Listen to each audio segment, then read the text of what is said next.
সানডের menu chicken কষা, ভাত, রিঠে মাছ, কলমি শাকের ঝোল আলু দিয়ে, ইলিশ মাছের আলু কাঁচকলা দিয়ে ঝোল, এই হচ্ছে চারাপোনার ঝোল। তো এটা হলো আজকে এই সানডের মেনু।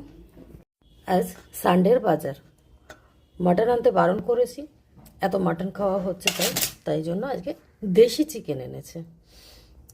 এটা হচ্ছে একটা ছোট ইলিশ এনেছে, আর এটা হচ্ছে মাছের ভেটকি মাছের ঘাড়া। এই দুটো হচ্ছে চারাপোনা। এগুলো গেল মাছ মাংসের পর্ব। এবার সবজি দেখাচ্ছি। ও আরেকটা আছে, এটা হচ্ছে চিংড়ি। তো এবার আর সবজি দেখাচ্ছি। আগের এত মাছ রয়েছে, এবার দেখি কোনটা কি করি। চিকেন ফিকেন এগুলো তো হবেই। এটা হচ্ছে সানডের সবজি, একটা কচু, সহ্য করা যায় না। এটা হচ্ছে আজকে সবজি। তো আজ চিকেন হবে, এদিকে এইখান থেকে 2-4 পিস ইলিশ হবে, আর চারাপোনা হবে।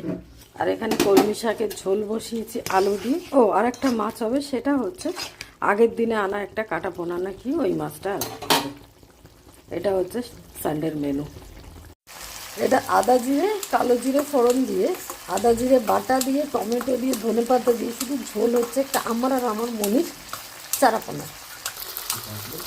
আর এটা আমার মনিই করছে, কারণ মনি এটা ভালো করে তাই।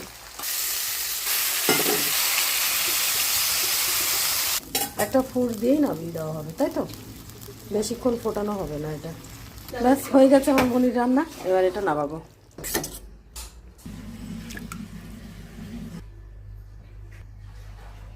এবার হবে কাঁচকলা দিয়ে ইলিশ মাছের ঝোল। আমরা ইলিশ ভাজি না, এটি চপি সাপ্লাই শুধু।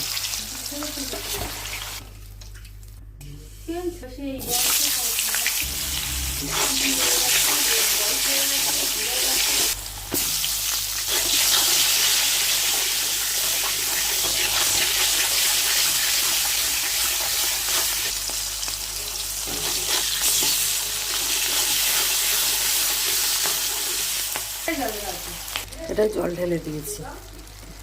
এদিকে ইলিশের ঝোলটাও হয়ে গেছে, মাছগুলো দিয়ে একটা ফুট দেব।